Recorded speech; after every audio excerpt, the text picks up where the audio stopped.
A poor girl finds a billionaire locked in a giant cage, but when she sees his face, she says, "You look just like the man in the photo my mom keeps in her purse." And what happens next shocks everyone. The sky was painted orange when June spotted the butterfly. It wasn't just any butterfly. Its wings glimmered with an impossible blue against the late afternoon sun. June had been drawing in the backyard, but her pencil slipped from her fingers the moment the insect floated in front of her. "Hi," she whispered, carefully extending her hand. The butterfly fluttered away, as though inviting her to join in a game. June glanced at the house. Mom was busy making dinner. She had mentioned something about onions and crying. She wouldn't understand about following a special butterfly. "Wait," June pleaded, running after the little blue speck that was now flying out the slightly open gate. She had never gone out alone, but the butterfly seemed to know exactly where to go. It turned at the right corners, stopped by low fences, waited when June fell behind. The quiet street branched out into others. June knew the way to school, to the corner store, to the playground. This path was new. The houses were more spread out, the sidewalks less tended. "Where are you taking me?" she asked, her curiosity outweighing her fear. The butterfly flew higher and then swooped over an old wooden fence. June stopped. The land behind the fence was large and empty, overgrown with weeds and scattered with the remains of never-finished constructions. A vacant lot, like the kind Mom always told her not to go into. The butterfly landed on top of the fence, opening and closing its wings as if saying, "Come on, come on." June looked behind her. She wasn't exactly sure how long she had been walking. The sun still shone, but lower now. Soon Mum would call her for dinner and realize she was gone. Just for a little bit, she promised herself. And her absent mother. She found a space between the fence boards. It was small, but June was even smaller. She slipped through easily, inhaling the smell of earth and tall grass. Her sneakers sank slightly into the damp ground. The butterfly moved forward, passing broken concrete and bricks. At some point, someone had tried to build something there. Now, nature was taking it back. June kept going, ignoring the small scratches the brush left on her arms. The butterfly seemed to glow more brightly now, as if it had its own light. And then she saw it. Hidden among tall shrubs and a pile of abandoned construction materials was a structure that didn't belong there, a cage. A cage big enough for a man, and inside it, there was a man. June stopped, suddenly aware of her own heart pounding. This was not normal.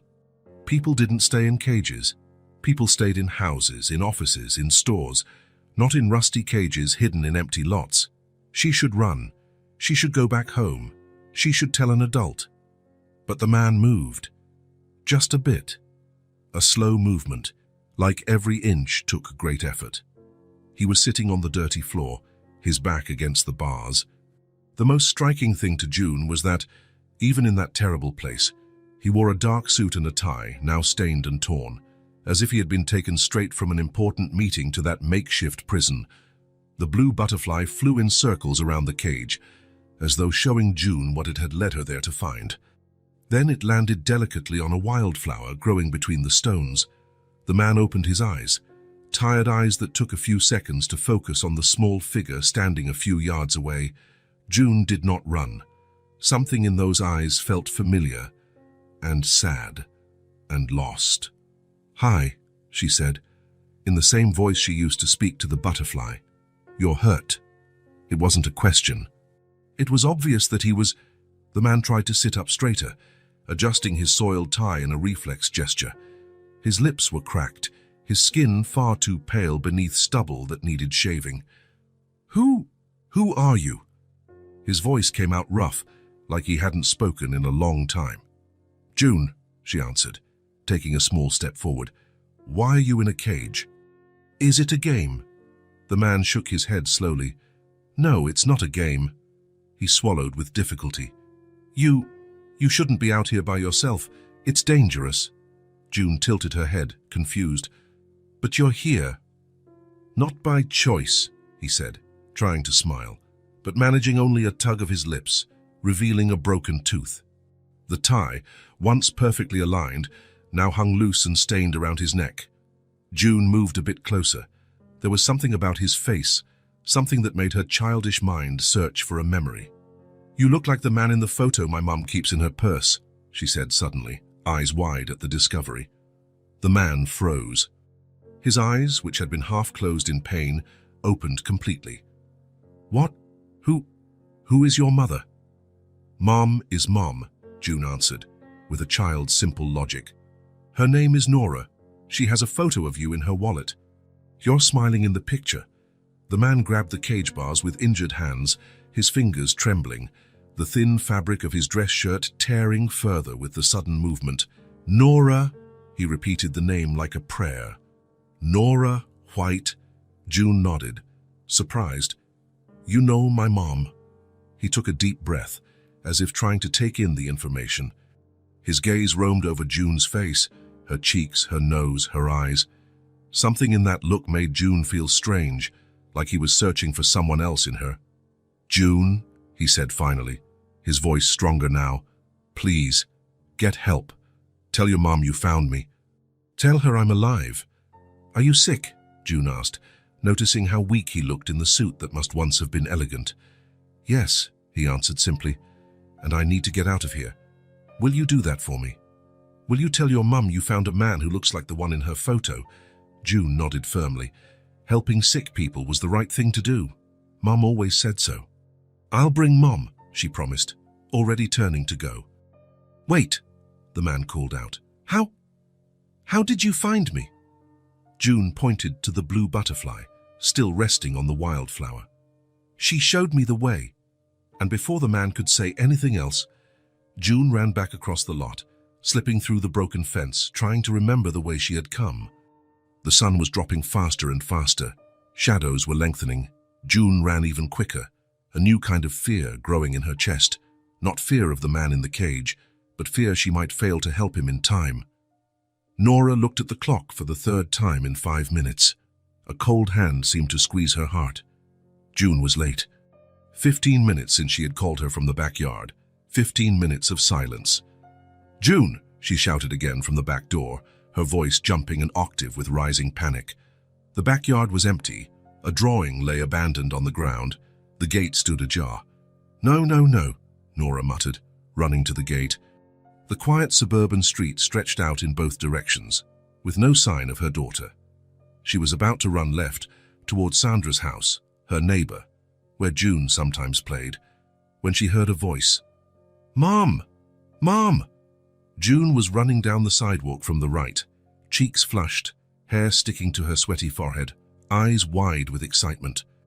Nora sprinted to meet her, crouching down to grab her by the shoulders.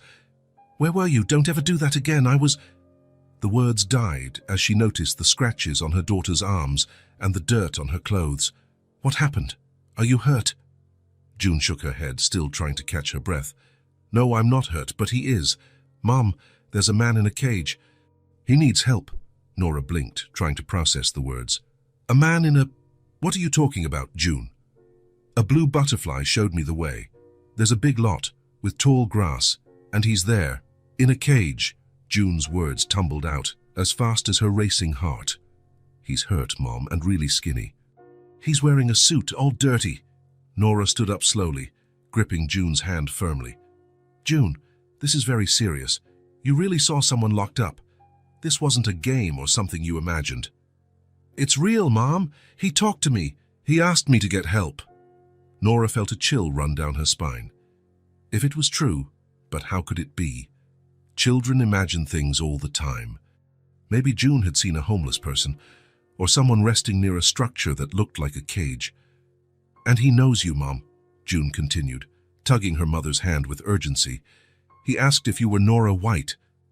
That made Nora pause. Her last name. How would a stranger know her last name unless he really knew her? "How did he know my name, June?" "Did you tell him?" "No, I just said Nora. He asked if it was Nora White, and I said yes." June was practically bouncing with anxiety. "Come on, Mum, it's getting dark." "Did he say anything else?" Nora asked, trying to keep her voice calm while her mind raced through possibilities. "None of them good." June nodded vigorously. "I said he looked like the man in the photo you keep in your purse, and he got all weird. He told me to say he's alive." Nora felt the blood drain from her face.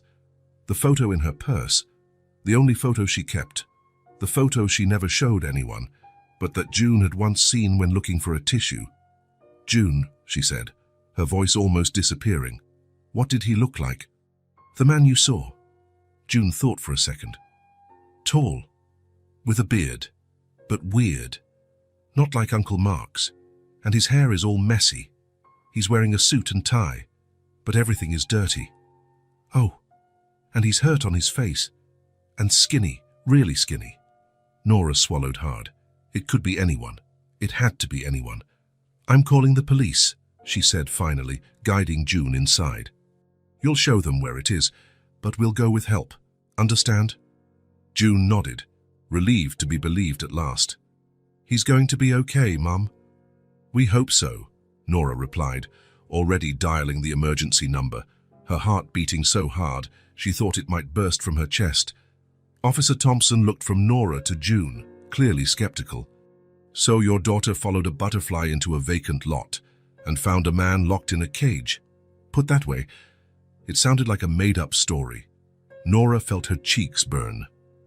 "I know how it sounds," she admitted. "But my daughter doesn't usually make up stories like this, and she knew details that had chilled her. Details about Joel, details June couldn't possibly know. "I can show you where it is," June insisted, tugging on the officer's uniform sleeve. "It's far, but I remember the way." Thompson sighed, looking at his partner, Officer Chen. She shrugged. "Doesn't hurt to check it out. Better than ignoring it and finding out later someone really needed help." "Okay," Thompson agreed. "We'll take a look. But you both stay in the car while we check, got it?" Nora agreed, holding June's hand as they walked to the squad car. Night was falling fast. How many hours had that man, whoever he was, been waiting for help? The drive was short, following June's hesitant directions. For a small child, the distance must have felt longer. But in reality, the vacant lot was less than 10 minutes away by car. "There," June pointed as they passed an old wooden fence. "Behind that fence." Thompson stopped the car and exchanged glances with his partner. "You two stay here." "Lock the doors." Nora watched, heart in her throat, as the two officers grabbed their flashlights and approached the fence. Thompson found an opening to squeeze through, and the pair disappeared into the dark lot. "It's true, Mum," June whispered, her voice small now that the night had arrived. "He's there." Nora stroked her daughter's hair, speaking soothing words she didn't entirely believe. It was impossible. It couldn't be him. Joel had disappeared from her life a long time ago, by his own choice. Even if he were in town, why would he be locked up? Why would anyone do that? Long minutes passed. Nora could almost hear the seconds ticking in her mind, each one stretching into eternity. Then, through the squad car radio, came Chen's urgent voice. "We need an ambulance on scene. We have a male, approximately 35 years old, dehydrated, multiple injuries. He's conscious and wearing a business suit. Repeat, we need an ambulance right away." Nora closed her eyes. So it was true. There really was a man locked up in there. But it couldn't be. The radio crackled again. "Dispatch. Victim identified himself as Joel Holloway.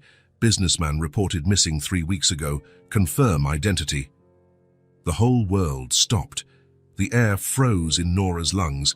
The name echoed in her ears like a deafening bell. Joel Holloway. The man from the photo. The man June had seen. The man who had once been part of Nora's life for long ago. The man whose secret she had buried deep. "Mom?" June's voice seemed very far away. "You're crying." Nora touched her own face, surprised to feel tears. She hadn't realized she was crying. "It's okay," she lied, pulling June close. "You did the right thing. You saved someone's life today." In the distance, sirens began wailing, growing louder. Emergency lights painted the night red and blue. People were arriving, people with questions, people who would connect the dots. Joel was alive, and with him, the past Nora had carefully hidden was about to resurface, pushed by invisible hands that moved the pieces of a forgotten puzzle. The blue butterfly, unnoticed by everyone, landed on the roof of the squad car for a moment. Its wings glowed one last time in the pulsating lights. Then it took flight, disappearing into the night that now cloaked the city like a blanket. Central Hospital was buzzing with activity. Doctors and nurses hurried along the fourth-floor corridor, where the most serious cases were treated.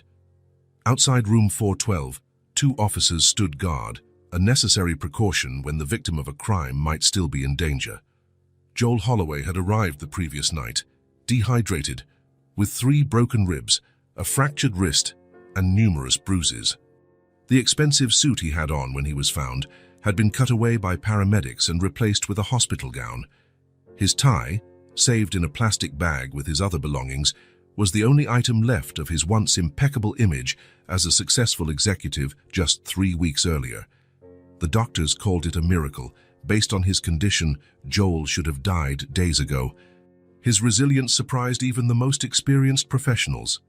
"He has something to live for," commented Dr. Rivera after stabilizing his vital signs. "Sometimes that makes all the difference." In his room, Joel slept under medication. His face, now clean, showed features that had once kept Nora up at night. Thinner, skin marked by recent scars, but still recognizable as the man who smiled in the photo in her purse. Detective Brennan waited for the right moment to ask necessary questions. Who could want to hurt such a respected businessman? Why keep him alive but locked up like an animal? What secrets did this man hold? And perhaps the most intriguing question, how had a child following a butterfly been the only one to find him, when dozens of officers had been searching for weeks? The hospital couldn't keep the secret for long. Before dawn, reporters began to gather in the parking lot. Speculation grew by the hour. Sources confirmed that Joel Holloway, CEO of Holloway Enterprises, missing for 3 weeks, was found alive, rescued under inhumane conditions, locked in an improvised cage, saved by a child who stumbled upon him by accident. Authorities are looking for clues about those responsible for the kidnapping. The news spread like wildfire. The morning had barely begun, and it was impossible to turn on the TV without seeing Joel's face on some channel. And in a small suburban house, just 10 minutes from that vacant lot, Nora watched it all with trembling hands. "Mom, it's the man from the cage." June pointed to the TV while eating her morning cereal. On the screen, an older photo of Joel from better times, confident, smiling, wearing a flawless suit at some corporate event. Nora simply nodded, unable to form words. She had spent the entire night awake, sifting through memories and doubts, wondering what would happen next. June Dawes, with a child's innocence, viewed it all as a grand adventure. To Nora, it felt like the past coming back to haunt her. "Is he going to be okay?" June asked, licking her spoon. "I think so, honey." Nora finally found her voice. "The doctors are taking care of him." "Can we visit him? I want to show him my new drawing." Nora felt her stomach tighten. "Not right now, June. He needs to rest." What Nora really needed was time. Time to process. Time to decide what to do. Time she suspected she no longer had. The phone didn't stop ringing all morning. Friends, neighbors, co-workers, all wanted to know if it was true that Nora's daughter had found the missing businessman. Nora gave vague answers, shielding June from the sudden attention. By the 10th call, she let the machine pick up. "Mrs. White, this is Detective Brennan from the police. We need to talk about Joel Holloway's rescue. Please call back as soon as possible." Nora sat on the couch, staring at the phone like it was a bomb about to explode. It was only a matter of time before the questions began. Questions she wasn't sure she wanted to answer. On TV, another special bulletin started. The reporter, with a serious expression, relayed the latest developments. Joel Holloway remains in stable condition, but hospital sources say he is conscious and cooperating with authorities. The police continue to investigate the abduction, considered one of the strangest cases in recent years. Holloway, 35, is known for his rapid rise in the business world. Nora turned up the volume, every word about him hitting her like a stone. The businessman had recently finalized a multi-million-dollar deal with Vertex Corporation when he disappeared without a trace. Speculation suggests the kidnapping is related to this transaction, although the police have yet to confirm it. The images on the screen shifted to show the headquarters of Holloway Enterprises, an imposing building in the financial district. Nora knew that building. She had visited Joel's office once, at the start of their relationship. Back then, he only occupied a small suite, but he spoke about the future as if he could already reach out and touch it. "I'm going to build something that lasts," he had said, eyes shining with ambition, something that makes a difference. And apparently he did just that without her, without knowing about June. The report continued, now showing the Holloway mansion, where Joel's mother, Vivian, had given a brief statement that morning. "My son is a fighter. He always has been. We're grateful he was found and confident in his full recovery. The family asks for privacy during this difficult time." Nora felt a wave of bitterness rise in her throat. Vivian Holloway, the woman who had made it clear years ago that Nora wasn't good enough for her son. The woman who intercepted letters, blocked phone calls, built walls between Nora and Joel when he traveled for business. "Mom?" 144. June appeared in the doorway, clutching a colorful drawing. Nora quickly turned off the TV. "Yes, honey. I drew a picture of the blue butterfly. Do you think he'll like it?" Nora looked at her daughter, big, expressive eyes, an easy smile, a slightly upturned nose, features that weren't hers, features that belonged to Joel Holloway. "I'm sure he will," she replied, her throat tightening. Deerstill with Teeshaven that afternoon, Nora finally returned Detective Brennan's call. The conversation was brief, professional. Yes, June had found Joel by accident. No, Nora didn't know anyone who might want to hurt him. No, she knew nothing of his business dealings, small, necessary lies, for now. Brennan seemed satisfied, but before hanging up, he added casually, "It's odd, you know. When we asked Mr. Holloway if he knew you or your daughter, he got very agitated. He insisted on thanking you personally." Nora closed her eyes, trying to control her breathing. Probably because June saved him. Probably, Brennan agreed, though his tone suggested there was more to the story. "Anyway, once he's stronger, I'm sure you'll have a chance to meet." After hanging up, Nora stayed seated, phone still in hand. It was only a matter of time now. Joel was conscious. Joel wanted to see her. Joel would have questions. How long, she wondered out loud. How long until he looks at June and sees himself? She rose and walked to the small office where she kept important documents. At the bottom of the last drawer, hidden under a stack of bills, was a dark wooden box. Inside it, everything she had tried to bury. Letters never sent. Photos from a perfect summer, a positive pregnancy test, tucked into an envelope, and the document she had shown to no one, June's birth certificate. The father's name left blank, a choice Nora had made when she realized Joel would never return. But now he was back, led by a blue butterfly straight into a life he didn't know he had.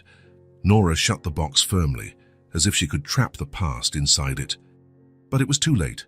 Buried time was already pushing the lid open, ready to spill secrets long hidden. Outside, the late afternoon sun shone on the yard where June played, unaware of the storm gathering. On the muted TV, Joel Holloway's face kept appearing, side by side with footage of the hospital, where he fought not just for his health, but for the missing pieces of his story. Joel was alive, the man she had once loved, the father of her child. And with his return, Nora's secrets wouldn't remain secrets much longer. Night finally fell, bringing silence to Nora's house. June slept peacefully, hugging the new drawing of the blue butterfly she had made earlier. After a day full of phone calls and news, the quiet felt almost unreal. Nora sat on the back porch, a cup of tea in her hands. The liquid had long since gone cold, forgotten as her mind wandered into the past 7 years. 7 years since she had last seen Joel. Now he was back, brought by a chain of events orchestrated by fate or by a blue butterfly. She closed her eyes, letting herself drift back in time, to when anything felt possible, when love seemed enough. Nora had just turned 22 when she met Joel Holloway. She worked as a waitress in a cafe near the university, saving money to finish her studies. Joel came in every day, sat in the same spot, and ordered the same black coffee. Unlike other suited customers, he always talked to her, never about the weather or trivialities. He asked about her dreams, her plans, and the books she read on her breaks. "You're different," he said one day while paying the bill. "There's a light in your eyes." Nora laughed, thinking it was just a fancy pickup line. But Joel didn't smile. He looked at her with an intensity that made her stop breathing for a second. "I'm serious. Most people I know have dull eyes. They go through life without truly living. You don't." The next day, he left his card with his phone number. A week later, they had their first date. A month later, Nora knew she was hopelessly in love. At 26, Joel already showed the ambition that would one day make him a successful entrepreneur. He worked at a small consulting firm, but had bigger plans. At night, he developed his own ideas, talked about markets and opportunities, about changing the world. Nora believed every word. "You can do it," she would say whenever he doubted. "You have something special." For a year, they lived a passionate love that consumed everything around them. They shared a tiny apartment, big dreams, and the certainty they were meant to be together. Joel spoke of the future, as if he had it mapped out. The company's growth, the house they would have, the children. Then came the opportunity. "It's on the West Coast," Joel explained, his eyes shining with excitement. "A serious investor, Nora. Someone who believes in my project." Nora felt her heart clench. How long? A few months? Maybe a year? However long it takes to establish the company. "A year," Nora echoed, the reality of their separation sinking in. Joel cupped her face in his hands. "I'll come back for you, I promise. As soon as everything's set up, I'll come back and we'll build our life together. Or you can come when things settle down. I have to finish my degree," she reminded him. She had just 2 semesters left to graduate. "Then I'll come back," he insisted. "Wait for me." And Nora waited. At the airport, as she watched him board, he promised to call as soon as he landed. And he did. For the first few weeks, they talked daily, emailing and texting. Joel spoke about meetings, contacts, how everything was moving faster than he'd imagined. "My mom's here," he said about a month later. "She came to help organize some things." Nora felt a chill. She had met Vivian Holloway only once, at a disastrous dinner. The woman had made it clear, without directly saying it, that she considered Nora unworthy of her son. "A waitress," she had said, regarding Nora over the rim of a wineglass. "How quaint," Joel argued with his mother that night. He defended Nora, said he loved her, and that her background didn't matter, but the damage was done. Nora never forgot Vivian's look, calculated, determined, as if plotting something. 2 months after Joel's departure, phone calls became shorter and less frequent. "I'm busy at the company," he'd explain. "Meetings all day." 3 months later, a different call. Joel sounded exhausted, distant. "I'll be out of contact for a few weeks, a business trip overseas." "Where to?" Nora asked. "Asia. It all happened so fast. I'll leave you my mom's number. If you need anything, talk to her. She'll relay the messages." That was the last time Nora heard Joel's voice. The weeks turned into months. She dialed every number she had, but they went to voicemail. She sent emails that were never answered. Finally, desperate, she called Vivian. "Joel is very busy," the woman said, her voice as cold as ice. "He got your messages, of course. But please understand, dear, he's building a future. He can't be distracted." "Can I talk to him?" "Just 5 minutes. He's in Japan now, tricky time zone." Nora wrote letters, long letters, detailing her days, her feelings, her plans for when he returned. She sent them to the address Vivian reluctantly provided. "I'll make sure he gets them," the woman had promised. But the answers never came. Then came the positive pregnancy test.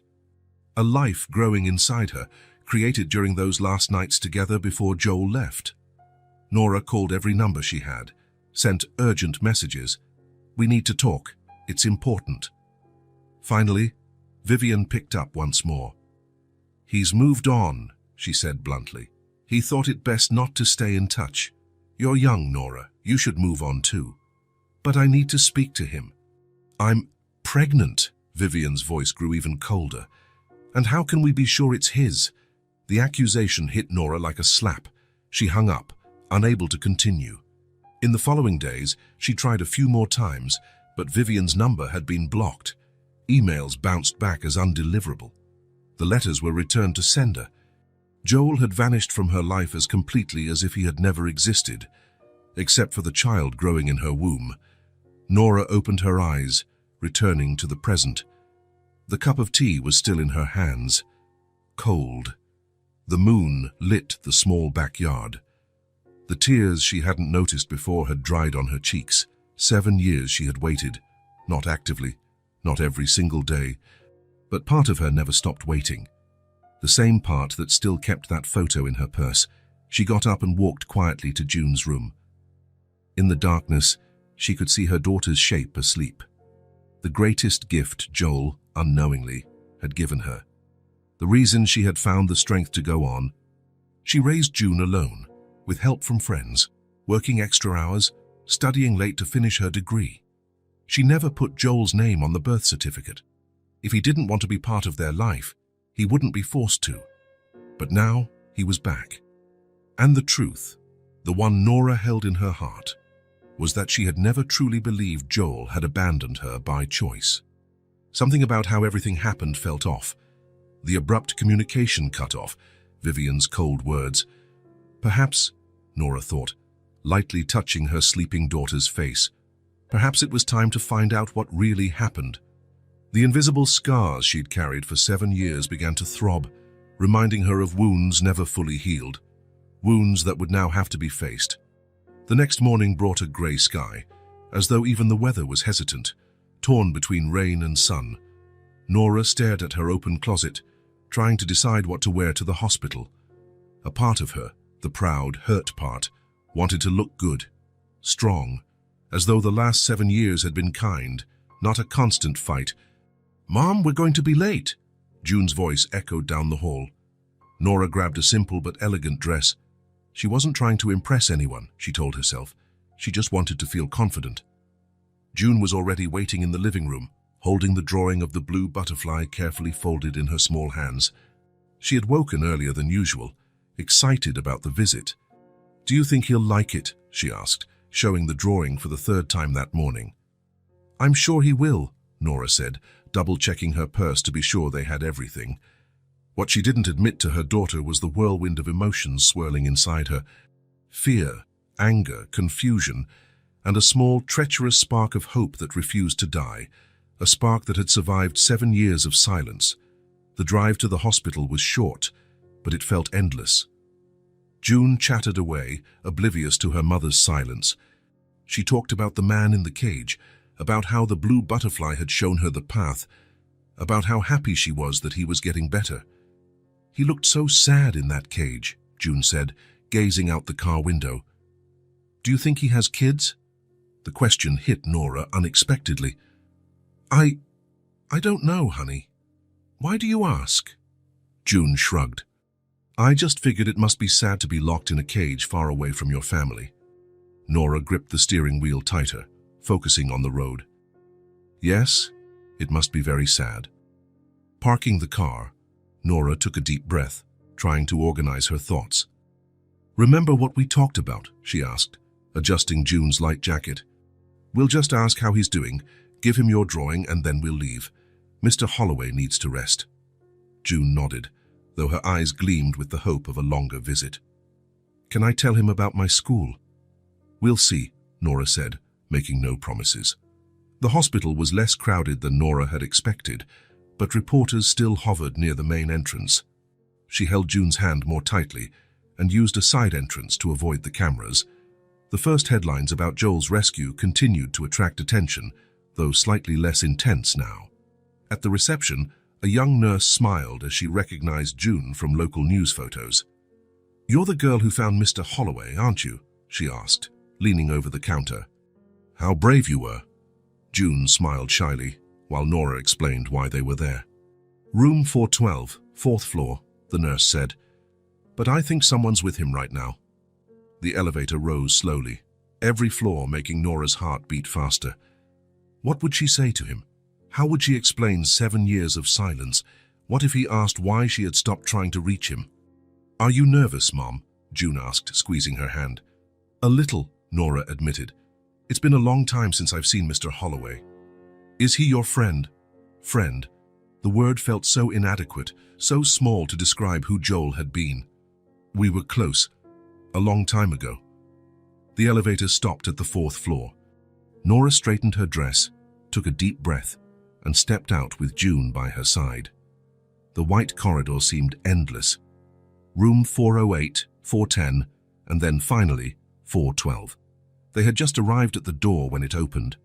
An elegant woman stepped out, adjusting her expensive coat in a smooth motion. Nora froze in place, immediately recognizing the face from her worst nightmares. Vivian Holloway. 7 years had changed little about Joel's mother. Maybe a few more grey hairs expertly covered, maybe deeper lines around her eyes. But her posture was still perfect, her gaze sharp, her air of superiority untouched by time. Vivian stopped abruptly, her eyes widening for a fraction of a second as she recognized Nora. Then she glanced down at June, who clutched her drawing of the blue butterfly. Something cold and calculating passed across the older woman's face. "Ms. White," she said at last, her voice controlled. "What?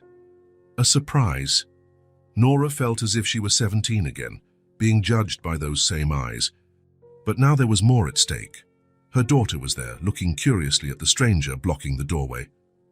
"We came to see Joel," Nora said, keeping her voice steady. June wanted to see how he's doing.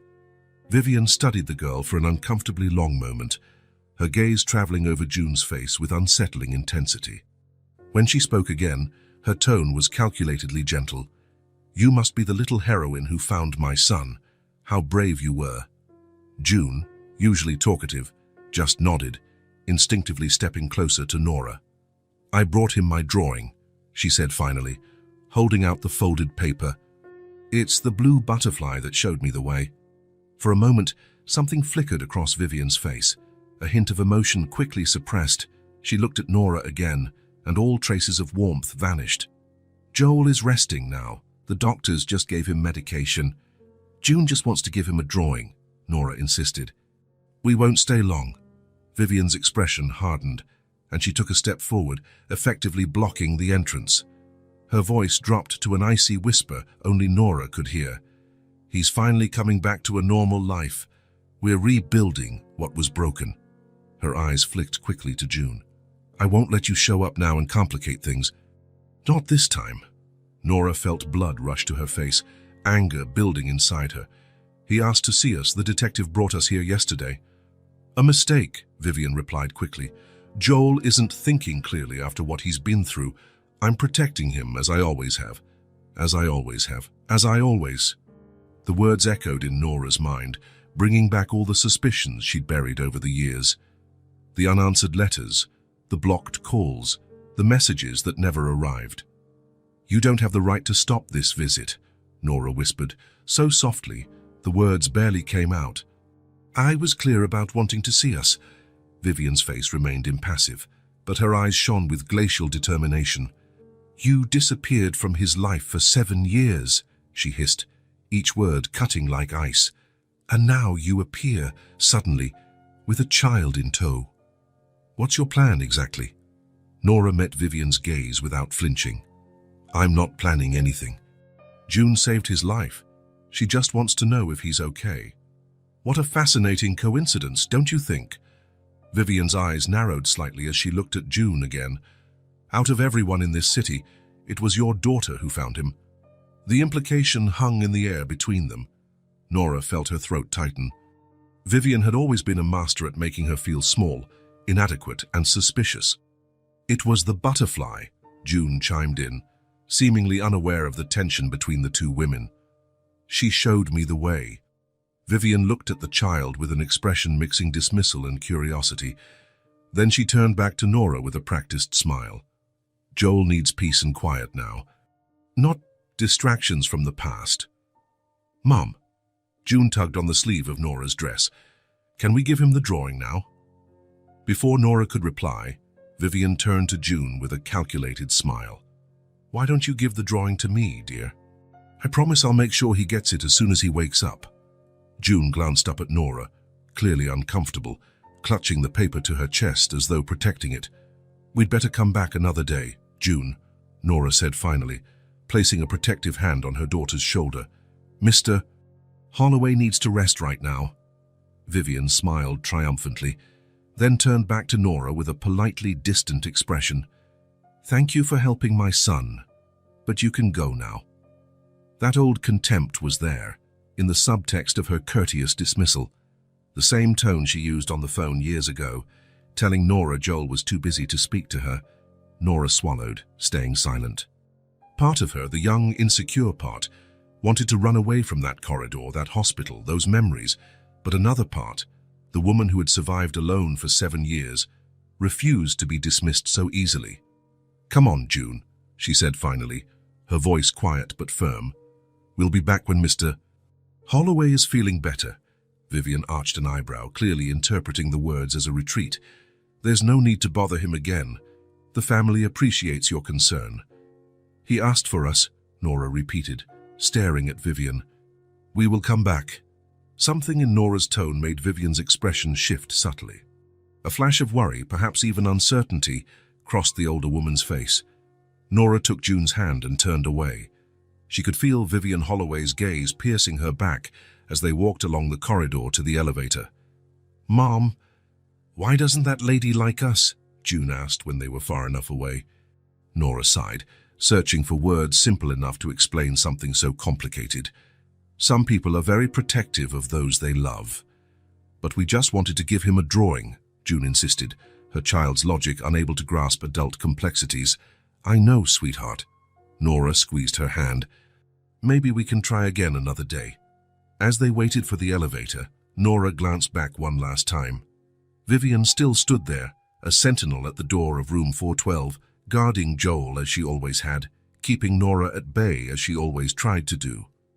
But something had changed, Nora realized as the elevator arrived, something fundamental and irreversible. In Vivian's eyes, beyond her usual coldness, there was something new, worry, maybe even fear. Because now Nora wasn't alone. She had June at her side, the child who, by some miracle or destiny, had found Joel when all of the Holloway's resources and connections failed, the girl who followed a blue butterfly and changed everything. In the car, June asked if they could come back tomorrow. Nora looked at her daughter, at the determination in her eyes, at the courage she'd shown following a creepy vacant lot to save a stranger. "We'll try," she replied, a new resolve growing inside her. 7 years ago, Nora had given up, not because she wanted to, but because she was alone against a wall of silence. Young, scared, without the means to fight a powerful family like the Holloways. But now it was different. Now she had June. And no matter how hard Vivian tried, she couldn't deny that it was this little girl who saved her precious son when all the Holloways' power and resources failed. "Mom," June said as they drove away, "I think he'd be happy with my drawing." "I think so too, honey," Nora answered, a new determination blossoming within her. "And we'll make sure he gets it. Because Vivian Holloway might have won a battle today, but the war was only beginning." And this time, Nora wasn't fighting just for herself or for a past love. She was fighting for something much bigger. She was fighting for the truth.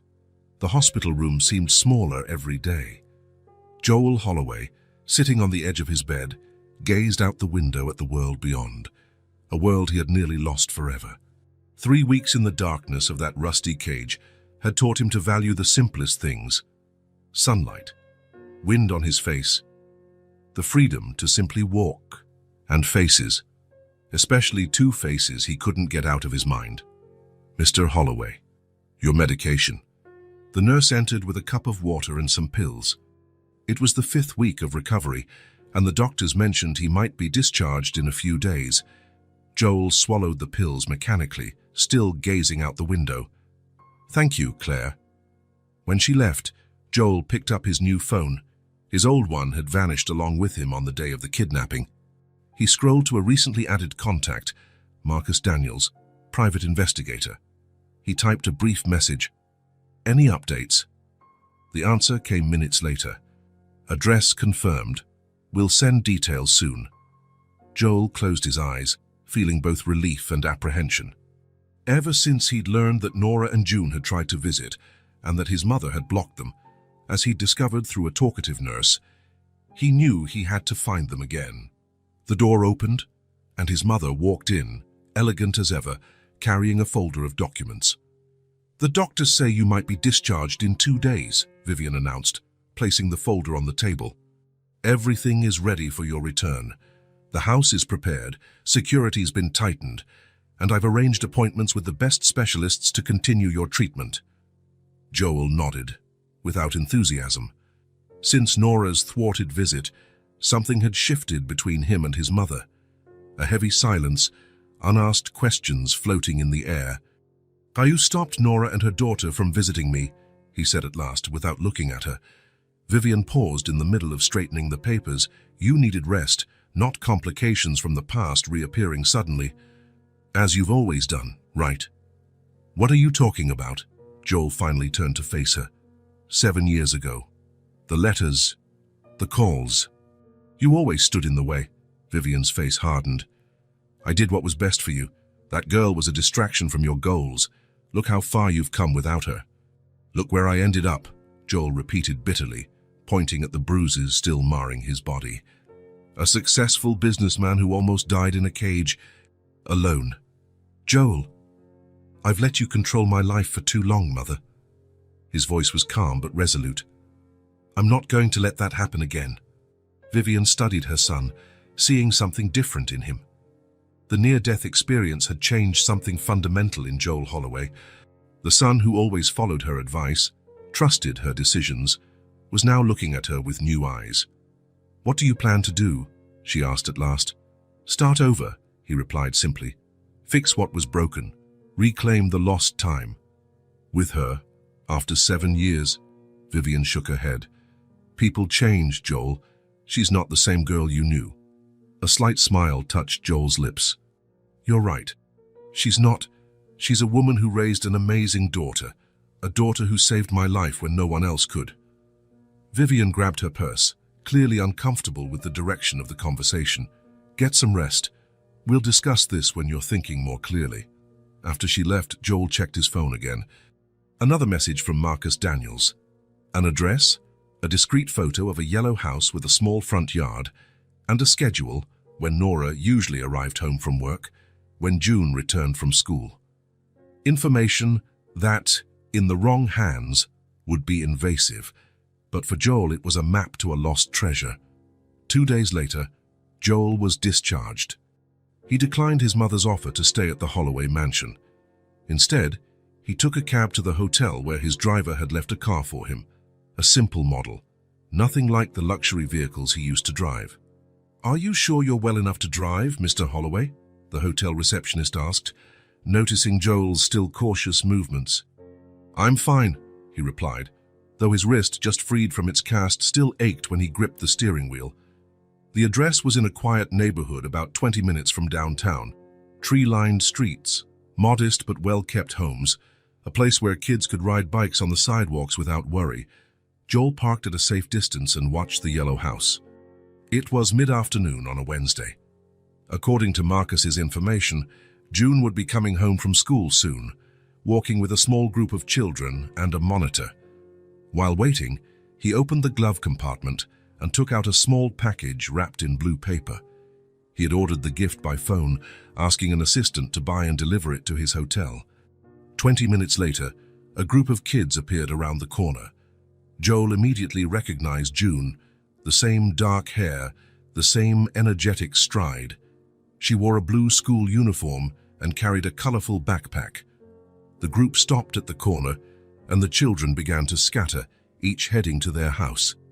June waved goodbye to her friends and walked alone the last few yards to the yellow house. That's when she saw him. Joel had gotten out of the car and stood on the sidewalk, the blue-wrapped package in his hands, unsure of how to proceed. He didn't want to frighten her or look suspicious to the neighbors, but June didn't seem afraid. Her eyes widened in recognition, and a huge smile lit up her face. "It's the man from the cage," she shouted. To Joel's surprise, she dropped her backpack on the ground and ran toward him. Joel barely had time to brace himself before June crashed into his legs, hugging him without hesitation.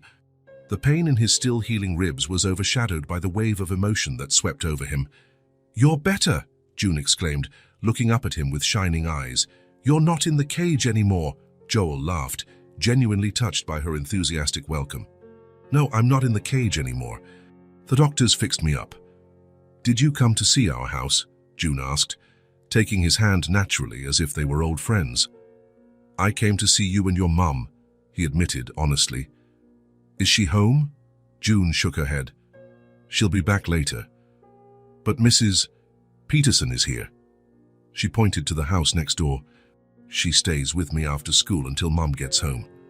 As if summoned, a grey-haired woman appeared at the door of the yellow house, clearly alarmed to see June talking to a stranger. June! What did I say about talking to strangers? She called, hurrying down the steps. He's not a stranger, June protested. He's the man I saved. The one from the cage. The older woman's expression shifted instantly as she recognized Joel from the news.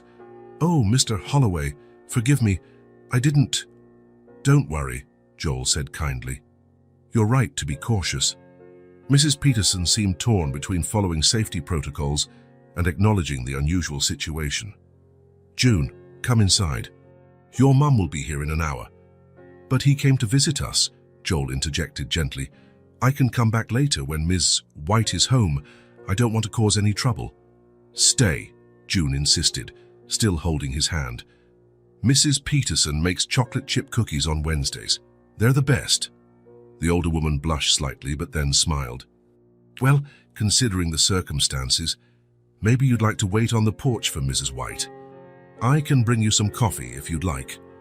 Joel accepted the invitation and soon found himself sitting on the porch of the yellow house, a cup of coffee in hand, with June chatting excitedly by his side, showing him her school drawings, talking about her friends, and describing the blue butterfly that disappeared after that day.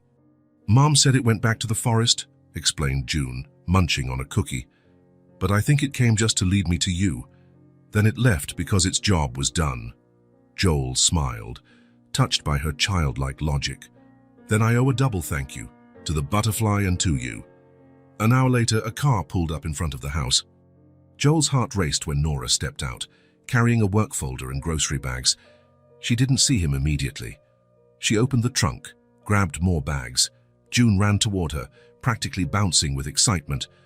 Mom, guess who came to visit? Nora lifted her eyes, following June's pointing finger. The shock on her face was obvious. The bag slipped from her fingers, landing on the sidewalk. Joel stood up from the wicker chair, his still sore body protesting the sudden movement. They stayed like that for a moment, Nora frozen by the car, Joel on the porch, June in between them, looking back and forth without understanding the sudden tension. Hi, Nora, he said finally, his voice low and uncertain. Mrs. Peterson, sensing the intensity of the moment, quietly picked up her purse. I'll be next door, Nora. If you need anything, you know where to find me. She passed Nora, giving her a reassuring squeeze on the arm, and left, casting curious glances behind her. Joel walked down the steps, approaching hesitantly. Let me help, he offered, bending to pick up the dropped grocery bags, ignoring the twinge in his still healing ribs. That seemed to snap Nora out of her trance. No, you shouldn't. Your injuries. Their fingers brushed as both reached for the same bag. A brief electric contact charged with 7 years of absence. How did you find us? Nora finally asked. A private investigator, Joel admitted. I hope you don't mind. I had to see you both, to properly thank you. June watched their exchange with interest. Mom, he came to see us. Isn't that cool? And Mrs. Peterson gave him cookies. Nora looked from her daughter to Joel, clearly torn by conflicting emotions. Finally, she took a deep breath and gestured to the house. Would you like to come in? I think we have a lot to talk about. Joel nodded, relieved. He picked up some of the bags and followed Nora and June into the yellow house.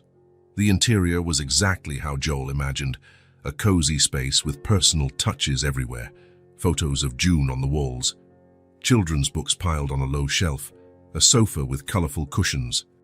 A real home, not just a place to live. Nora asked June to wash her hands and change clothes while she put away the groceries. Joel offered to help, and they worked side by side in the small kitchen, a charged silence hanging between them. You look well, he said at last. Nora gave a faint smile. You look alive. Which is a big improvement since the last time I saw you. My mother told me you tried to visit, and she stopped us." "It wasn't a question." Joel sighed. "I'm sorry about that. Vivian has always been protective." "That's one way to put it," Nora replied, shutting the fridge door harder than necessary. Silence returned, heavier this time. There was so much to say, so many questions, so many explanations owed. But where to start? "Why now?" Nora asked at last. "After 7 years, why come back into my life now?" Before Joel could respond, June hurried back into the kitchen, now dressed in shorts and a t-shirt with a butterfly print. The moment for confrontation was postponed. "Can we show him the house, Mom?" June asked. Nora hesitated, then nodded. "Sure, honey. But don't take too long. I'll start dinner soon." "Will you stay for dinner?" June asked, turning to Joel with hopeful eyes. He glanced at Nora, who shrugged slightly. "If your mom invites me." "You can stay," Nora said, her tone gentler now. "It's the least we can do to thank you." The house tour was quick. Living room, kitchen, bathroom, a small office where Nora worked, and June's bedroom, which the girls showed off with particular pride. It was a small but enchanting space, with pale blue walls, a bed draped in star-patterned fabric and drawings everywhere. "I made all these," June declared, pointing to her artwork. "And that one is you." Joel moved closer to a drawing that stood out, a figure in a suit inside what looked like a cage. Next to it, a little girl and a giant blue butterfly. Something tightened in his chest, an emotion he couldn't name. "It's really good," he said, his voice slightly shaky. On the way back to the living room, Joel noticed a photo on the shelf that he'd missed before. Him and Nora, 7 years younger, smiling, arms around each other in front of a lake. He remembered that day, a spontaneous picnic shortly before he left. She'd kept that photo, displayed it all these years. "That's you, right?" June asked, noticing his interest in the picture. "The same man in the photo Mom has in her purse." Joel looked at Nora, who blushed slightly. "Yes, that's me. A long time ago." Later, as they sat in the living room while Nora finished cooking dinner, June showed Joel her collection of books and toys. He listened with genuine interest, amazed by the life Nora had built, by the incredible child she had raised on her own. That was when the question came, naturally, as he watched June line up her favorite toys to show him. "June," he asked gently, "if you could have anything in the world, what would you ask for?" The girl paused, thinking seriously. Her eyes scanned the room, the toys, the books. For a moment, Joel thought she might wish for something extravagant, a trip to Disney, a real pony, a castle. "A rag doll," she finally answered. "One you can brush the hair." Joel blinked, surprised by the simplicity. "That's it?" June nodded, her eyes shining. "Mom said maybe for my birthday, but that's still far away." "When is your birthday?" "In 3 months," she replied, raising 3 fingers. "I'll be 7. 7. The number hit Joel like a punch. The same amount of time he'd been away from Nora. He did some quick mental math, and something odd flickered through his mind. But before he could chase that thought, Nora called them for dinner. The meal was surprisingly pleasant. June led the conversation, telling stories from school, asking Joel about what it was like being in a cage. "Dark and scary," he answered simply, wanting to know if he had pets. Nora stayed mostly quiet, watching them interact with an expression Joel couldn't fully decipher. After dinner, when June went to brush her teeth and get ready for bed, Joel and Nora finally had a moment alone. "She's amazing," he said, breaking the silence. "You did a wonderful job, Nora." "I did what had to be done," she replied simply. "Alone." The word hung between them, loaded with unspoken accusation. "I didn't know," Joel began. "I never got your letters, your calls. I thought you'd moved on." Nora shook her head in disbelief. "I looked for you for months, Joel. Called every number I had. Sent letters. Your mother said you didn't want contact anymore." "Vivian interfered," Joel admitted, guilt weighing on him. "I only found out recently. When I told her I wanted to see you, to thank you for June finding me. She confessed she intercepted our communications, said she did what was best for me." Nora swallowed hard, eyes bright with unshed tears. 7 years, Joel. 7 years that won't come back. Before they could continue, June returned in her pajamas, asking Joel to read her a bedtime story. Nora reluctantly agreed, and he followed June to her room. When the story ended and June was nearly asleep, Joel remembered the blue package he had left in the car. He'd had it with him all evening. "June," he whispered, "tomorrow I'll bring you something special." "What?" she mumbled sleepily. "A surprise, but I promise you'll like it." "A doll," she murmured. Joel smiled, touched by the hope in her voice. "Maybe. Now go to sleep." When he left June's room, Nora was waiting in the hall. "I should go," he said. "I've already taken enough of your time." Nora nodded, walking him to the door. On the porch, they paused, facing each other with 7 years of absence between them. "Can I come back tomorrow?" Joel asked. "There's so much we need to talk about, so much we need to understand." Nora hesitated, but finally agreed. "Yes, but we need to take it slow, Joel. A lot has changed." "I know." He gestured toward the house. "Thank you for today, for letting me in, for letting me meet her." Nora knew he wasn't just talking about the house. As Joel drove back to his hotel, he couldn't stop thinking about June or her simple wish, a rag doll with hair to brush. That girl lived in a modest home with a working mother, likely without many luxuries. He could offer her the world, expensive toys, trips, anything money could buy. Yet she asked for something so simple, something any child would treasure from someone who cares. That girl could have asked for anything, and she asked for love, disguised as a toy. And Joel, driving through the night, promised himself he wouldn't disappoint June, or Nora, not this time. Saturday morning dawned under a clear sky and mild sun. Nora woke early, as usual, even on weekends. Joel's visit the night before had left her mind spinning with questions. She prepared breakfast on autopilot, scrambled eggs, toast, orange juice. The familiar morning sounds calmed her nerves. Routine was a safe harbor. June was still asleep, hugging the small wooden horse Joel had given her at the hospital. Nora paused in her daughter's doorway, observing the peaceful face, dark hair spread across the pillow, so similar to someone else's. The doorbell rang, snapping her out of her thoughts. 10 in the morning, too early for visitors. She dried her hands on her apron and walked to the door, her heart inexplicably racing. Joel stood on the porch, holding a large package wrapped in colorful paper with a pink ribbon. He looked different today, more relaxed, wearing jeans and a simple blue shirt instead of the suit he once always wore. "Good morning," he said with a hesitant smile. "I hope I'm not too early." Nora shook her head. "No, it's fine. June's still asleep, but come in." Joel stepped inside, placing the package on the living room table. He seemed more at ease, more like someone who belonged in that space. "Coffee?" Nora offered. "I'd love some." They sat at the small kitchen table. Joel looked around the cozy space, floral curtains, June's drawings taped to the fridge, a plant hanging above the sink. "How did you manage?" Nora asked, breaking the silence as she poured the coffee. "What? The doll? You barely had time." Joel smiled, taking a sip. "I have my ways. After I left here, I made some calls until I found the right store. The owner opened just for me." "The privileges of being Joel Holloway," Nora remarked, a slight ironic note in her voice. "Actually, the privileges of being a man desperate not to disappoint a child," Joel corrected gently. Nora nodded, slightly embarrassed by her assumption. Another silence fell, less awkward, but still loaded with unspoken words. The sound of sleepy footsteps in the hallway signaled June's arrival. She appeared in the kitchen doorway, rubbing her eyes, her hair in every direction. When she saw Joel, her sleepy face lit up. "You came back!" she exclaimed, running to the table.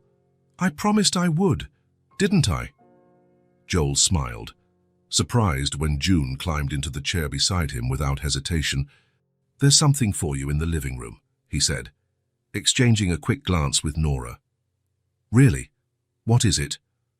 June's eyes shone with excitement. "How about having breakfast first?" Nora suggested, placing a plate of scrambled eggs in front of her daughter.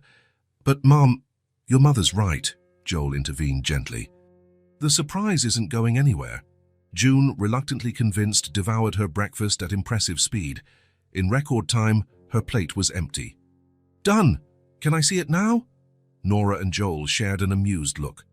Brush your teeth first, Nora instructed. June practically flew to the bathroom. Left alone again, Joel and Nora exchanged a smile. Has she always had this much energy? Joel asked. Always, Nora confirmed. Since she was a baby, she'd wake up smiling. June returned in minutes, teeth brushed, face washed, wearing shorts and a t-shirt with stars. Now can I see it? Sure, Joel said, standing. It's in the living room. June dashed off, with Joel and Nora following behind at a calmer pace. In the living room, the girl circled the large, brightly wrapped box, her eyes evaluating its size and shape. You can open it, Joel told her. No second invitation needed. June tore through the wrapping paper with zeal. In seconds, the paper was on the floor, revealing a large box with a rag doll's picture. A doll with hair, June shouted, jumping with excitement. Just like I asked for. But it wasn't just any doll. It was a premium version with extra accessories, combs, ribbons, spare outfits, even a tiny tea table.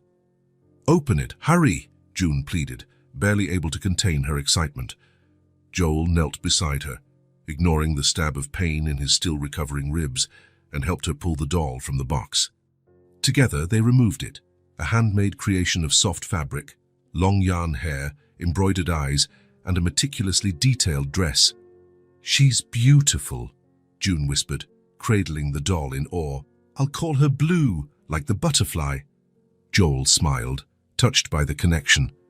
That's the perfect name. Nora watched the scene with an unreadable expression, joy mixed with something deeper. June, what do you say when you receive such a special present?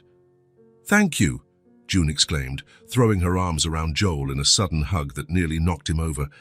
Joel froze for a moment, caught off guard, before hugging her back gently. His eyes met Nora's over the girl's shoulder, a look filled with unspoken emotion. You're welcome, kiddo, he finally replied. You deserve it. The next few hours passed in a world of their own, a world created by June, where her new doll was the guest of honor.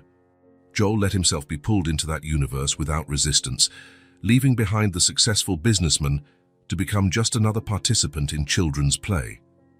In the living room, now turned into an improvised beauty salon, June carefully styled the doll's yarn hair, while Joel held mirrors and ribbons as instructed. Have you ever brushed a doll's hair before? June asked, fully focused on her task. Actually, no, Joel confessed. I'm new at this. I can teach you, June offered seriously. It's easy. You start from the ends and work your way up. Joel watched, fascinated, as June demonstrated, her small face scrunched in concentration. There was something mesmerizing about the seriousness with which she approached this simple chore. Soon, the doll had a fancy braid decorated with colorful ribbons. Now it's your turn to brush, June declared, handing Joel the comb. I'm not sure I can make it look as good, he hesitated. It doesn't have to be the same. Sayo can do it your way. With large, clumsy fingers, hands used to signing contracts and shaking hands at negotiations, Joel attempted to copy the delicate moves June had shown him. The result was a crooked braid with strands sticking out everywhere. June examined it critically, then smiled. It's okay for your first time, Joel laughed, surprised by her graciousness. Thank you. I guess I need more practice. That's fine. You can come tomorrow again and I'll teach you more. The simplicity of that offer hit Joel in an unexpected way. The ease with which June included him in her world, the natural assumption that he would come back, as though his place were there with her. In the kitchen, where she was tidying up lunch, Nora could hear the laughter and the conversation. Several times, she stopped what she was doing just to listen. The deep rumble of Joel's voice mixed with June's high, excited chatter.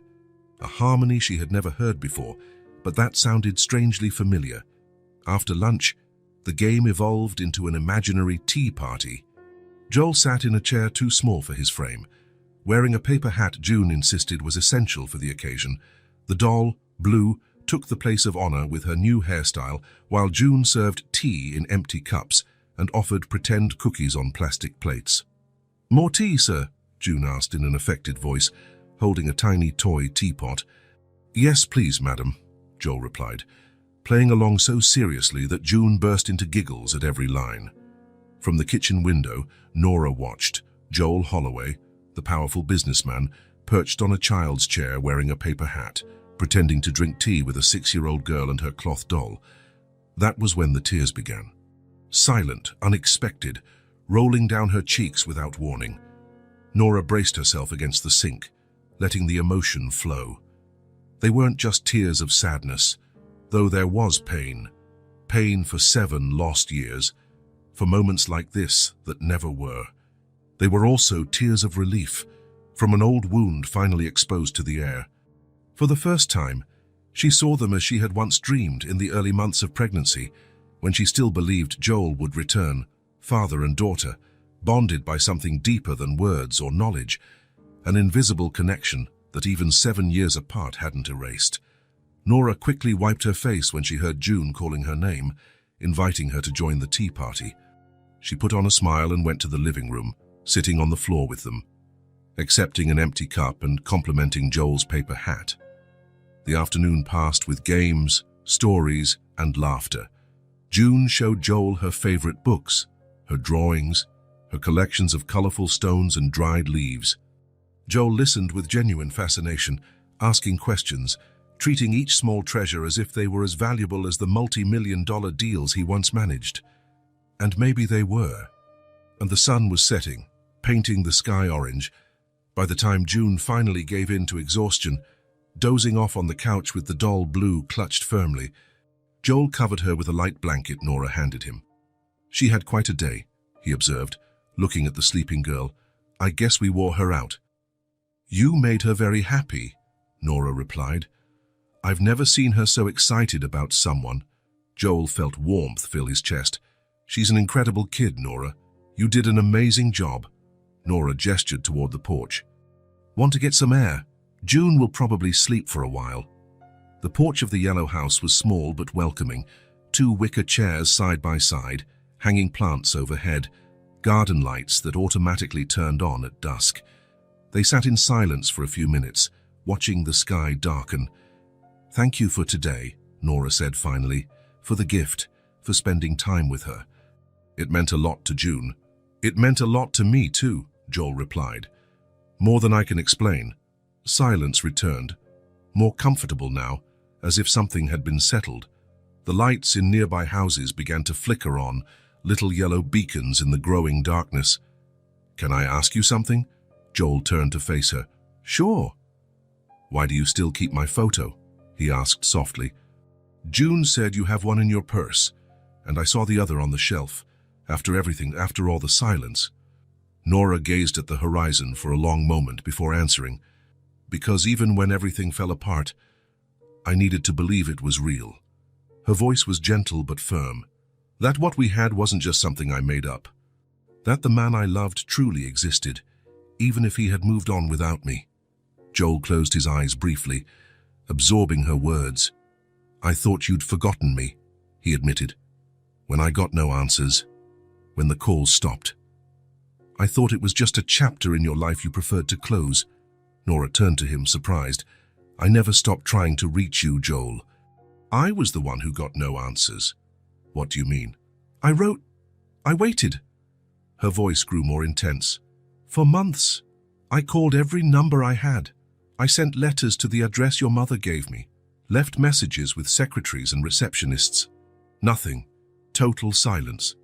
Joel swallowed, realization dawning. Vivian. Yes. The confirmation came bitterly, but without surprise. Your mother.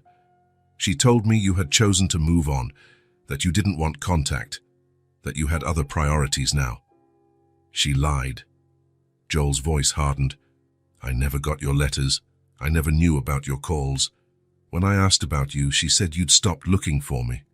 That you'd moved on with your life. She showed me a magazine, Nora continued, remembering clearly. A photo of you at an event, arm in arm with another woman. He's found someone from his own world, she told me. And you believed it. What else could I do? You never answered, never called. Nora turned to face him, pain clear in her eyes. I even tried when I realized I was pregnant. I begged your mother for your contact. Joel went pale. You told her you were pregnant. I started to. She cut me off. She asked how she could be sure the baby was yours. She said you wouldn't want to know anyway. A heavy silence followed. 7 years of life shaped by lies, choices made on false information. I'm sorry, Joel said at last, for not realizing what she was doing, for trusting her when she said you'd moved on. Nora shook her head slowly. I fell for it too. I believed you'd simply chosen another life. Joel reached out hesitantly, brushing his fingers across Nora's on the arm of the chair, a delicate, almost shy touch. What do we do now? He asked quietly. With all this truth? Nora didn't pull her hand away. I don't know. I just know I can't keep pretending you're just the man June saved. Not after today. Not after seeing you two together. I'll talk to Vivian tomorrow, Joel said, a clear decision in his voice. I'm going to confront her about what she did. Be careful, Nora warned. She won't give up control easily. She already lost it, Joel answered with a certainty that surprised them both. The moment I realized what she did, that control ended. She just doesn't know it yet. Night wrapped around them, shading the small porch in gentle darkness. Two worlds that had been kept apart for so long were beginning to reconnect, cautiously but hopefully. Thank you for today, Joel said, still lightly holding Nora's fingers. It was more than I deserved. It was exactly what June deserved, Nora replied, and maybe what all of us needed. They stayed like that, side by side on the porch of the yellow house, linked not only by the past they once shared, but by the newly discovered truth of what really happened. Both victims of the same silence, orchestrated by Vivian, and for the first time in 7 years, that silence had finally been broken. The Holloway mansion stood imposingly against the morning sky, its white columns and tall windows reflecting the sunlight. Joel parked in the circular driveway, staring at the house where he'd grown up. It had never truly felt like home, more a monument to the family's ambitions than a place of warmth. After all he'd learned from Nora the night before, he knew exactly what he had to do. He couldn't put off this conversation any longer. The butler answered the door with usual formality. Mr. Holloway, your mother is in the library. Joel dismissed him with a nod and walked down the familiar corridor. Each step echoed on the marble floor, matching the resolve he'd never felt so strongly before. He found Vivian seated in her favorite armchair, reading reports with glasses perched on her nose. At 60, she remained elegant and commanding, hair perfectly styled, pearls at her neck, posture flawless. Joel, she said, looking up with a carefully measured smile. What a pleasant surprise. I didn't expect to see you today. We need to talk, he replied, staying on his feet. Something in his tone made Vivian's smile falter slightly. About what? About Nora. About the letters she sent me 7 years ago. About the lies you told. A heavy silence filled the library. Through the large window, the sun cast shadows of books on the shelves, creating geometric patterns on the Persian rug. I don't know what you're referring to, Vivian said at last, though her voice betrayed a tension rarely heard. Please, Joel said, stepping closer. Don't insult my intelligence. I spoke to Nora yesterday. We compared stories. Vivian removed her glasses slowly, folding them with methodical precision, buying time while she recalculated her approach. I see you found her again, despite my advice, she said, a note of studied disappointment in her voice. It wasn't advice, Mother. It was manipulation. Like so many times before. Joel, you're emotionally vulnerable after what happened, Vivian argued, standing up. That woman is taking advantage of you. Stop, Joel interrupted, with a firmness that surprised them both. You have no right to talk about her like that, not after what you did. Tense silence followed. Vivian studied her son as if truly seeing him for the first time. There was a new resolve in his eyes, a determination never there before. What exactly do you think I did? She asked eventually. You intercepted Nora's letters, blocked her calls, told her I didn't want contact, and told me she'd moved on. Vivian didn't answer right away. For a moment, she seemed to consider denying everything. Then something changed in her expression, not regret but resignation, as though she realized the game was up. "You were young," she said finally. "You had your whole future ahead of you. Opportunities that couldn't be wasted on a teenage romance. So you admit it," Joel said. No surprise, just confirmation of what he already knew. "I did what any mother would do. I protected your future." Joel shook his head in disbelief. "It wasn't protection. It was control. You decided what was best for me without giving me a choice. You would have ruined your life," Vivian said, her voice growing hard. "That girl, that relationship, they didn't match your goals, your potential. I had to protect your future." The truth finally out, hanging between them like a ripped veil. Joel regarded his mother, the familiar face now revealing a calculated coldness he had chosen not to see before.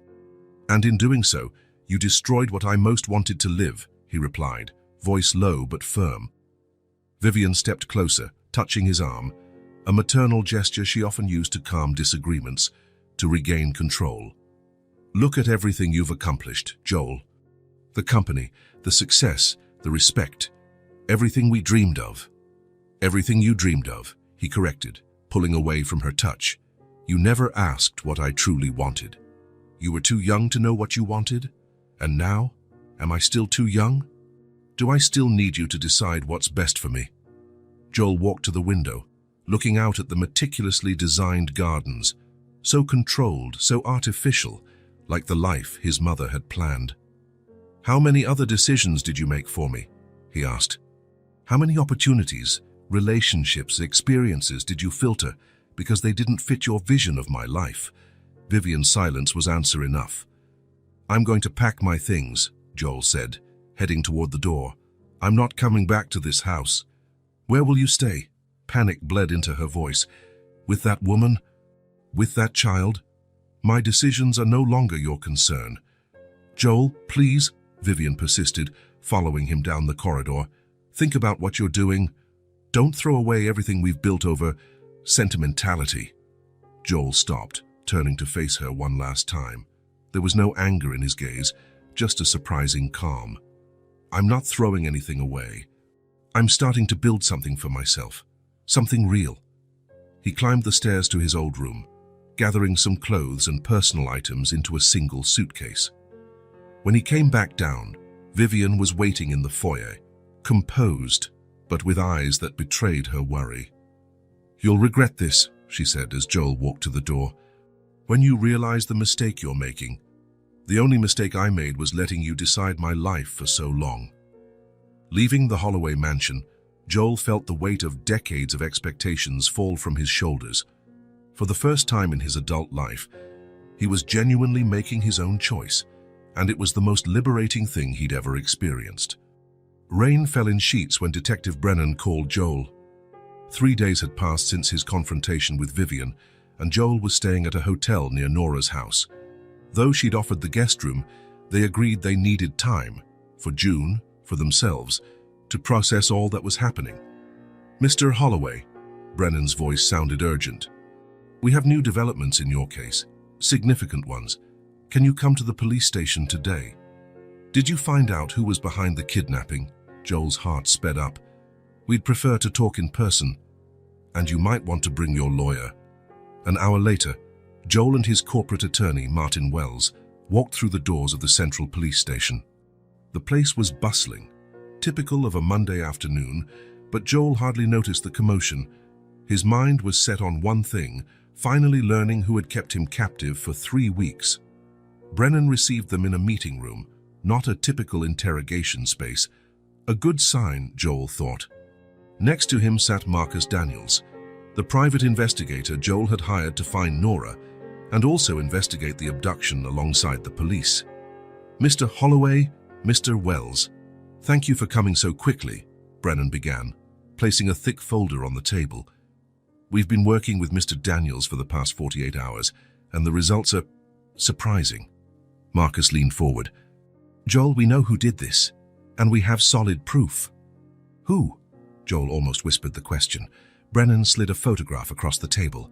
The familiar face froze Joel's blood. Graham Voss, his partner for 8 years, his friend from college. The man who attended corporate events as a guest of honor, who dined at his home, who knew every detail of his personal and professional life. "This makes no sense," Joel murmured, staring at the photo. "Graham, are you sure?" Marcus nodded solemnly. "Absolutely. We traced financial transactions, phone records, and vehicle movements. He hired the men who captured you, rented the vacant lot through a shell corporation, and fabricated an alibi by leaving town on the critical dates. But why?" Joel still couldn't process the betrayal. "He has everything. He's a major partner in the company, has shares in every deal, has—" "It wasn't enough," Brennan interrupted, opening the folder. "Based on the evidence, including emails and messages from his devices, Voss intended to take over Holloway Enterprises entirely. Your disappearance was the first step." Martin Wells, the attorney, skimmed the documents. "How long did he plan to keep you missing?" "From what we found, at least 2 months, Marcus explained. "Long enough for you to be officially declared missing, enabling him to trigger certain clauses in your partnership contract." Joel recalled the contract revision from the previous year. Graham had insisted on adding contingency clauses in case either partner became incapacitated for an extended period. At the time, it seemed prudent. Now the sinister motive was clear. "What would happen after 2 months?" Joel asked, though he suspected the answer. Marcus and Brennan exchanged looks. Brennan replied, "We didn't find explicit plans for a final outcome, but there were searches on his computer about body decomposition and remote areas a few hours from the city." Joel closed his eyes briefly, absorbing that revelation. Graham hadn't just betrayed him, he had planned his murder. "Did he act alone?" Joel asked, regaining composure. "From what we uncovered, yes," Marcus confirmed. "The men hired for the capture had no idea who you really were. They were told you were a debtor, and to keep you alive until further orders. They were paid through offshore accounts we traced back to Voss. We arrested those men 2 days ago," Brennan added. "They confessed and identified Voss as the ringleader." Martin Wells stood, adjusting his suit. "And Graham Voss? Has he already been taken into custody?" "We're on our way to arrest him now," Brennan said. "We wanted to let you know first, Mr. Holloway, given how personal this betrayal is. Also," he hesitated for a moment, "we thought you might want to be there." Joel considered it. Graham Voss, the man he'd known since he was 20, who witnessed his climb in business, who apparently envied him to the point of plotting his death. Yes, he decided, I want to see him when he's arrested. The Holloway Enterprises office occupied the top 5 floors of a downtown high-rise. Joel knew every corridor, every room, every detail of the place he'd built from the ground up. Now he followed Brennan and 2 uniformed officers to the executive level, where Graham was likely to be.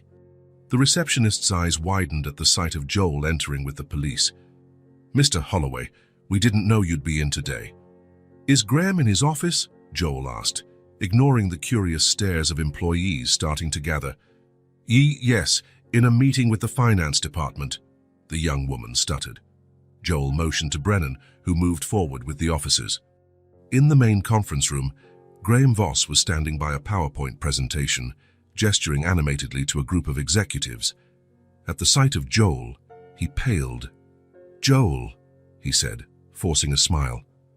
"I didn't know." "Graham Voss," Brennan interrupted, stepping forward with a paper in hand. "You're under arrest for the kidnapping and illegal imprisonment of Joel Holloway, as well as conspiracy to commit homicide." The silence was absolute. The executives looked from Graham to Joel, stunned. Graham, for a moment, looked about to deny everything. Then he saw Marcus enter the room with a box of evidence, and something in his eyes shifted. "You weren't supposed to be found so soon," he said at last, surprisingly calm. "It was a perfect plan." "Plan?" One of the executives stood. "What's he talking about, Joel?" "He abducted me and planned my death to take over the company," Joel replied, his eyes fixed on the man he'd once called a friend. "Driven by envy and lust for power?" "It's more complicated than that," Graham protested as the officers handcuffed him. "You always had everything so easily, Joel. The name, the family money, the connections. I worked twice as hard for half your recognition." Joel said nothing, There was nothing to say to justify such betrayal. "He has the right to remain silent," Brennan began, reciting his Miranda rights as he led Graham out of the conference room. Employees watched in shock as Graham was taken down the hallway in handcuffs. He kept his head high but avoided eye contact with anyone. Joel followed a few steps behind, feeling neither triumph nor pleasure, only deep exhaustion and, oddly, relief. That night, after dealing with the press and reassuring alarmed investors, Joel drove to the Yellow House. Nora waited on the porch, having followed the day's events in the news. "How are you?" she asked when he sat beside her. "Still processing," Joel admitted. 8 years of friendship, dinners, trips, confidences. "And all that time, he envied you. Apparently, in the emails they found, he called me the lucky one who never valued what he had." Joel sighed, running a hand over his tired face. Maybe he was right about that. Nora didn't respond.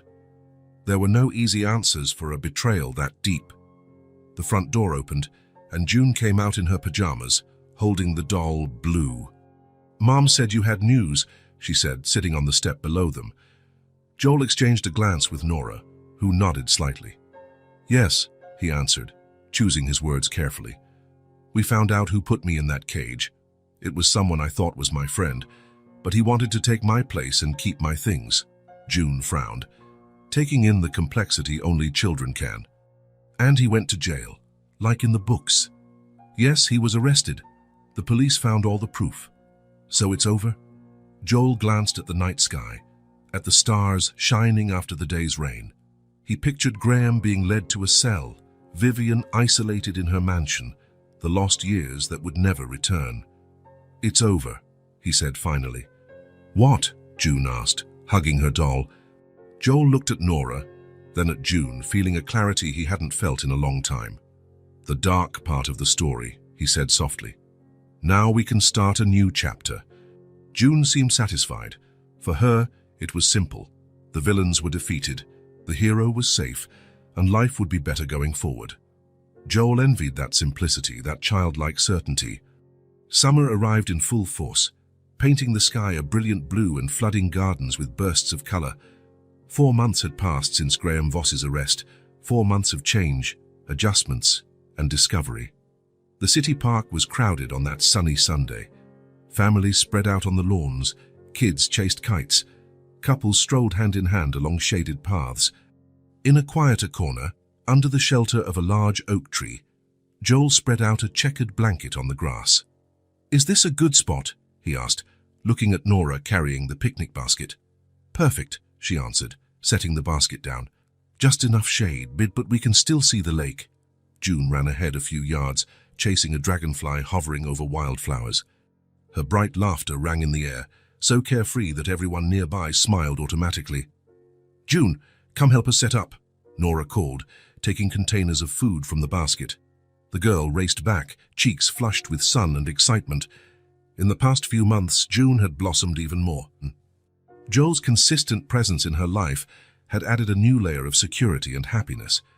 Their make-believe tea parties now had a regular participant, bedtime stories featured new voices, and weekends became adventures for 3. "Can I put out the napkins?" June asked, already digging into the basket. "Sure, honey. Then you can help your dad with the cups." Your dad. The word still sounded new, though June had used it for almost 2 months.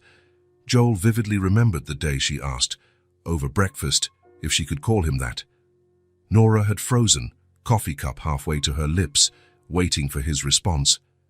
Joel, throat tight with emotion, had just nodded, unable to speak.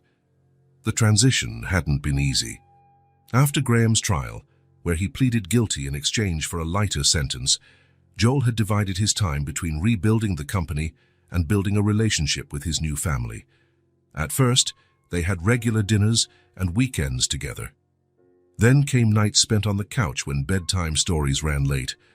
Finally, 6 weeks ago, he officially moved in, his belongings mingling with Nora's in the yellow house that now felt like a true home. The truth about Joel's paternity had been revealed to June gradually. Nora and Joel agreed she deserved to know, but they wanted to handle it carefully. In the end, June made it simpler. "I already knew," she'd said, startling the two adults who had painstakingly planned the conversation. "We have the same nose, and we like the same stories, and sometimes you make the same face I do when I'm thinking." A child's perception, free from the complicated filters of adulthood, made everything clearer. "I made a special sandwich for you, Dad," June said now, handing him a neatly wrapped package. "It has extra jelly, just how you like it." Joel smiled, accepting the gift.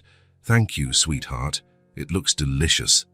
Nora watched them with a mix of joy and wonder. She still had moments when all of it felt like a dream. Joel sitting beside them for a Sunday picnic, her daughter calling him Dad, the natural way they formed a family. As if those 7 years of separation were just a parenthesis in the story they were always meant to live. "What are you thinking?" Joel asked, noticing her distant look. "How we got here," she answered, opening a thermos of lemonade. "All the what-ifs that could have stopped this from happening." Joel nodded, understanding. What if June hadn't followed that butterfly? What if he had died in that cage? What if they'd never discovered the truth about Vivian? "But we're here," he said simply, taking Nora's hand and squeezing it gently. "That's all that matters." Lunch unfolded with light conversation and laughter. Joel talked about new projects at the company, now reorganized after Graham's departure. Graham's conviction had made headlines everywhere, but Holloway Enterprises was recovering well, backed by new investors and renewed market confidence. Nora talked about her job in marketing, where she had recently been promoted. Years of single parenthood had forged a determination now recognized professionally. June shared stories from school, her friendships, her daily discoveries. Her teacher had noted positive changes in the last few months. The girl had always been bright, but now she radiated a new confidence and calm. "Sarah said my family is different," June mentioned, chewing on an apple. "Because you two were apart and then got back together. She said her parents got divorced and never wanted to see each other again." Joel and Nora exchanged uncertain looks. How to respond? Once again, it was June who offered the wisdom they needed. "I told her every family has its own story. And ours is like those books where you have to go through hard things before you get a happy ending." Joel felt his heart swell. How could someone so young understand something that so many adults never grasped? After they finished eating, Joel lay down on the blanket, using the backpack as a pillow. June snuggled up next to him, and together they began spotting shapes in the clouds. "That one looks like a dragon," Joel pointed. "No, it's a horse with wings," June corrected. "A Pegasus." "Yes, how did you know?" Joel smiled, ruffling his daughter's hair. "I read a lot of stories when I was your age." Nora watched them, legs folded, sipping lemonade. Even now, there were times it all felt surreal, how smoothly Joel and June had connected, as if the blood bond was stronger than the years apart. The past few months hadn't been all sunshine.